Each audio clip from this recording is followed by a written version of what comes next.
When I graduated from high school, I elected to join the service. I joined the Air Force, and I was trained as a medic. And so from training time, I went overseas, and this was during Vietnam, and I went to Japan, and I was stationed at the Tachikawa Aerovac Hospital. So I spent 3 years working with the Aerovac people. At that point in time, I saw numerous families being brought over from the States to the Far East to see their loved one before they died. And that was the American Red Cross. So I'm here to pay back. Well, when I was there, I worked in what they called the Isolated Intensive Care Unit, and that was where the soldiers that were seriously injured came to, and most of them did not make it across the ocean again. So we were kind of their last exposure to non-combatants, and it was wonderful, absolutely wonderful. And they brought the parents in for their goodbyes or whatever, and that's what I did for 3 years. The American Red Cross aspect that helps the servicemen is of a different thought pattern. It's not a disaster, it's not a fire, it's not a flood. It's more of helping their family in a time of tragedy, which makes it a different world. But it's a world that could happen to them when they're being deployed at any time. So yes, I think the helping the servicemen aspect of the American Red Cross is different than going to the floods and the fires and the disasters. Well, I had already worked out with the GI Bill that they were going to pay for my nursing school. So I opted for an early out, went to nursing school. When I graduated from them, I went back into the Air Force as a second lieutenant, and then I stayed, I'm going to say 2.5 years. Then I got out. I had gotten married while in the service, and we got out, and I just have continued as a registered nurse for almost 50 years. Well, when I got out of the service, my husband stayed in the service. So my nursing career basically went from wherever he went, I went. And I would work in the civilian hospitals, not the military hospitals.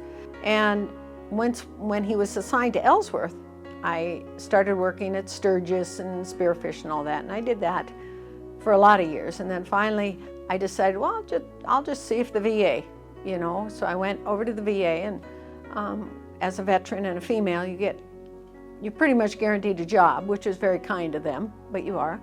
But I worked up on the medical surgical floor, and we worked with a few World War II veterans, and then Korean veterans and Vietnam veterans, and we even had a few of the younger Afghan and Iraq type of soldiers, but not very many yet. And the Vietnam era guys were just starting to accept the fact that they could come to the VA and the benefits were there for them.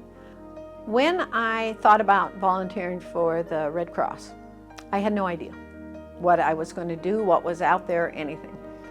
And I met with the individual that was kind of the recruiter, for lack of better terms, and explained to me what was going on, calling families. And I thought that would be really an okay thing. You know, keep them up to date on what the American Red Cross is doing for their family. And so I got into that aspect of it, and then into the pre-deployment briefings at Ellsworth Air Force Base. And that just was a niche. I mean, that was fairly easy to slide into, and I do that too.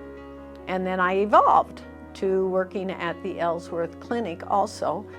When I'm doing my computer work and my phone calls, I call families and let them know the service that the American Red Cross provides to families of service members. We talk about the ease of getting hold of people if they need their family member back in an emergency, like a one phone call will do it for them.